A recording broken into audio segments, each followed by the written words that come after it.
নমস্কার বন্ধুরা, আজকে টাটা মোটরস কমার্শিয়াল ভেহিকলস তাদের কোয়ার্টার অন রেজাল্ট পাবলিশ করে দিয়েছে। চলো দেখে নেওয়া যাক। প্রথমে আমরা ফিগারটা চেক করব, এখানে সমস্ত ফিগার কোটিতে আছে। এরপরে আমরা সিকোয়েন্স চেক করব, 30শে জুন 2025, 30শে June 2026, okay year on year. 31শে মার্চ 2026, 30শে June 2026, okay quarter on quarter. চলো কোম্পানি টোটাল রেভিনিউটা আমরা দেখে নিই। আগের কোয়ার্টারে ছিল 24,452 কোটি, আগের বছরে ছিল 15,682 কোটি, এবং এই কোয়ার্টারে হয়েছে 19,329 কোটি। তো এখানে বছরের সঙ্গে বছর তুলনা করলে দেখা যাচ্ছে কোম্পানি প্রায় 24 থেকে 25% মতন জাম্প দেখিয়েছে, এবং কোয়ার্টার অন কোয়ার্টার দেখা যাচ্ছে প্রায় 20% মতন ডাউন নিয়ে এসছে। ঠিক আছে, চলো কোম্পানির এক্সপেন্সটা আমরা দেখে নেবো।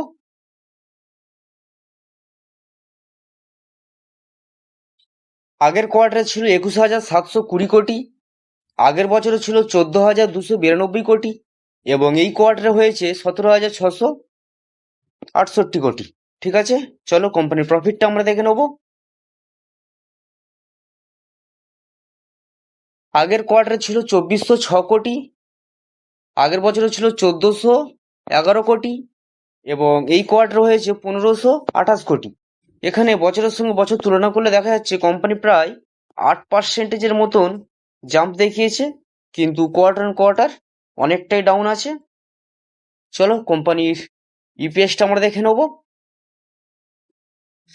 আগের কোয়ার্টারে ছিল 6 টাকা 53 পয়সা, আগের বছরে ছিল 3 টাকা 83 পয়সা, এবং এই কোয়ার্টারে হয়েছে 4 টাকা 15 পয়সা। ঠিক আছে, কোম্পানির রেজাল্ট আমরা মোটামুটি দেখে নিলাম।